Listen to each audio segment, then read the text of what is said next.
వాళ్ళిద్దరూ సగభాగంగా ఉండి శరీరం ఒక్కటే అయినప్పుడు ఆడవారి నెలసరి విషయంలో మాత్రం వాళ్ళని అంటరాని వాళ్ళలాగా పక్కన పెట్టడం చూడటం ఎందుకని? చూడమ్మా, మా ముచ్చటైన ప్రశ్న మీరు అడిగారు. చూడండి, ఇప్పుడు శాస్త్ర గ్రంథాలు పక్కన పెడదాం, మనం శివుడిని కూడా పక్కన పెడదాం, అసలు అవసరమే లేదు. ఒక స్త్రీ, ఒక పురుషుడు, అంతకు ముందుకు ఏమున్నది? ఒక ఆత్మే. మొదట మనం మాట్లాడినప్పుడు ఆ ఆత్మకి ఒకవేళ నెలసరి రావాలన్నా ఇంకేదైనా రావాలన్నా ఒక ఆత్మకే వచ్చేది, అది ఆడనా మొగ అనేది లేదు.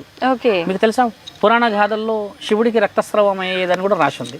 మీకు నేను మరో ఒక రోజు చూపిస్తాను. అయితే దాన్ని పరమాత్ముడే ఆపేసిండు, దాని ద్వారా కొన్ని విషయాలు జరిగాయని మనం చిన్నప్పుడు కథల్లో వింటూ ఉంటాం. అది నిజమేనంటే శాస్త్రజ్ఞానాల్లో పరమాత్ముడు ఎవరిని పుట్టించినాడు? వచ్చి ఆత్మని కదా. మరి ఆత్మని ఎలా పుట్టించాడు పరమాత్ముడు? ఎలా పుట్టించాడు? ఒక శరీరం నుంచి పుట్టించాడు అంటే ఆయన శరీరాన్ని పంచాడు కదా. ఇక్కడ భూమండలంలో ఇప్పుడు ఆడస్త్రీ మొగస్త్రీ కలిసి చేస్తున్నది ఏంటి? శరీరాన్ని పంచడమే కదా.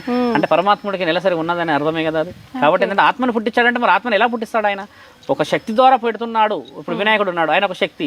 అంటే పార్వతీ పరమేశ్వరులకు ఇద్దరు కలయికలు పుట్టలేడు, కానీ ఆయన కొడుకే కదా. మరి ఇలాంటి బంధనానికి విలువ ఉంది కదా. అయితే మీరన్న నెలసరి విషయం ఏంటంటే శాస్త్రజ్ఞానాల్లో నుంచి రాసి పరమాత్ముడు ఇచ్చిన ఆజ్ఞలో రాలేదు, ఒక మానవుడు చేసిన కార్యకలాపాల నిమిత్తం వచ్చింది అది. ఎందుకంటే చాలా పూర్వం, చాలా చాలా పూర్వం వెళ్దామమ్మా. ఆ పూర్వం విషయంలో ఆడవాళ్ళకి మగవాళ్ళకి బట్టలు లేవు, మీకు తెలిసినవి, మనం వింటూ ఉంటాం, చదువుతూ ఉంటాం. ఆ తరుణంలో ఒక స్త్రీ వ్యవసాయానికి రావడం కానీ ఇంటి కార్యకలాపాలు ఏవి చేసినా కూడా ఆ 5 రోజులలో రక్తస్రావం అయిపోయి ఇంటి లోపే ఉండిపోయేది. బాగా గుర్తుపెట్టుకో, మనం అడిగే చాలా మంచి ప్రశ్న ఇది. రక్తస్రావం అయ్యి 5 సంవత్సరాలు 5 రోజులు అంటే అమ్మ, ఆమె కూర్చున్న ప్రాంతం చెడిపోవచ్చు, కానీ ఎక్కడ నడిచినా భోజనం చేసినా ఇంకేదైనా వంట వండిన దగ్గర కూడా ఆ రక్తస్రావం వచ్చే అవకాశం ఉండవచ్చు. అంటే అది ఒక విధంగా చెడు రక్తం అనే అంటాం. అండాలు ఉత్పత్తి అయిన తరుణాన్ని ఈ బ్లీడ్ అంటూ ఉంటాం. అది ఇల్లంతా పడడం బాగుండదు, ఎందుకంటే అలంకరించుకుంటాం, పసుపుతో చేసి ఇలా. ఆ తరుణాన్ని ఎలా మార్చాడు? ఒక మహా రైతు ఈ విధంగా జరుగుతూ వస్తూ ఉంటే పత్తి ప్రాంతం, పత్తి అంటే తెలుసు కదమ్మా, దూది. ఆ దూదికి నీళ్ళని పీల్చుకునే గుణాన్ని గమనిస్తాడు ఆయన. చెట్లలో నీళ్ళలు పడ్డప్పుడు నీళ్ళ పడితే గమనించి అదేంది నీళ్ళు పీల్చేసుకుంటుంది ఈ విధంగా, ఇది వెనక చూస్తే మొత్తం నీళ్ళే లేవన్న ఆలోచనని ఏం చేశాడంటే దాన్ని ఇంత పెద్ద మూట చేశాడు. చేసి ఒక దాంట్లో పెట్టి దీంట్లో పెట్టి చూస్తే ఇది నీళ్లు లాగే అవకాశం ఉంది. చూసి ఇదేదో విచిత్రంగా ఉంది, నా భార్య విషయంలో నేను ఏమన్నా చేయవచ్చా? ఇల్లంతా ఈ విధంగా అశుద్ధి జరుగుతుంది, ఈ విధంగా నా భార్య నిజంగా ఇబ్బంది పడుతుంది కదా. అంటే భార్య అంటే ఆడదే అని అర్థం అన్న ఆలోచన తీసుకొచ్చి ఇచ్చినప్పుడు దాన్ని ఆపగలిగే శక్తి వచ్చిందమ్మా. అదేంది ఆపగలిగే శక్తి అలా ఇలా వచ్చేసింది? ఈవిడ ఒక దగ్గర కూర్చోగలుగుతుంది అన్న ఈ తరుణం ఆయన ఏం చేశాడంటే అంగరంగ వైభవంగా వెళ్ళి రాజుకు చెప్పాడు. రాజు భార్య కూడా నగ్నంగానే ఉంది, రాజు కూడా నగ్నంగానే ఉన్న రోజులు అవి. ఏంటయ్యా నువ్వు అన్నది నిజమేనా?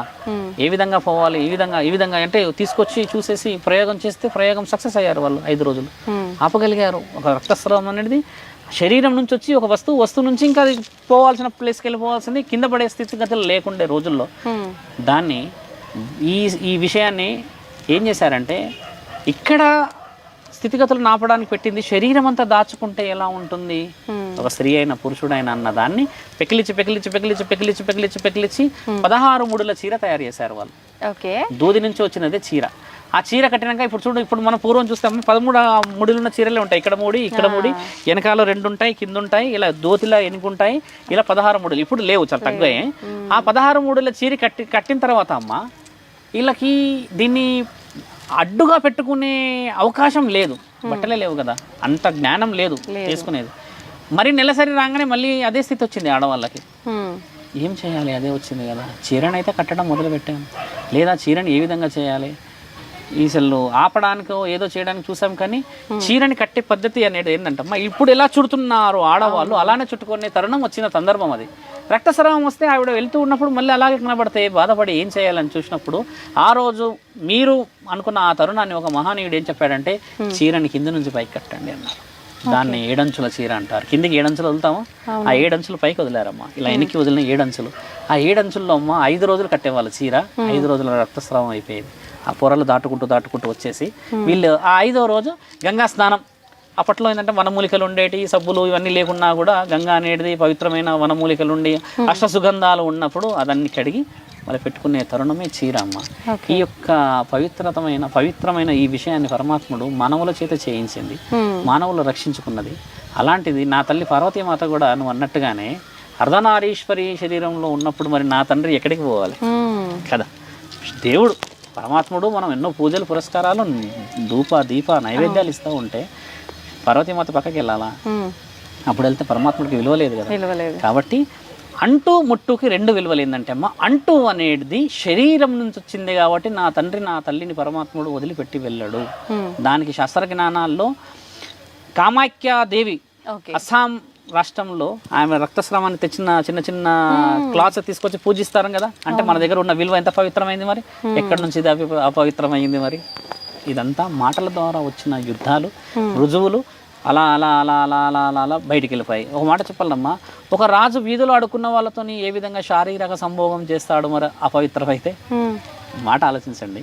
అపవిత్రం 5 రోజులే అని అనుకోకుంటుంటే రాజు మరి ఎక్కడో వీధిలో ఉన్న వాళ్ళని ప్రేమించింది చూసాం కదా. మరి ఎలా వచ్చింది? రాజు అన్నప్పుడు మరి రాణినే ప్రేమించాలి కదా. ఇవన్నీ పరమాత్ముడి ఆజ్ఞలమ్మా. బాగా తెలివిగా అడిగిన ప్రశ్న కదా. చీర పుట్టడానికి గల కారణం అది నువ్వు అన్నది. చీర ఏ విధంగా వచ్చింది చూసావు కదా. స్త్రీ యొక్క ఒక మానవ జన్మ ఉద్భవిస్తున్న స్థానం నుంచి పుట్టింది చీర. దాన్ని కాపాడుతూ కాపాడుతూ కాపాడుతూ ఈరోజు చీరల స్థితిగతులు కొన్ని మన ఎక్విప్మెంట్స్ మారాయి కాబట్టి దాన్ని ఆపగలిగాం. ఆ విధంగా వచ్చిందే నువ్వు అన్నది. ఇంకెక్కడ ఉంది చెప్పు ఇక్కడ ఒక స్త్రీని అపవిత్రం చేసేది? ఎక్కడ ఉందా అమ్మా?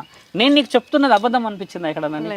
శాస్త్ర జ్ఞానాల్లో రాసింది. నీవు శివపురాణం ఓపెన్ చేసి చూడు.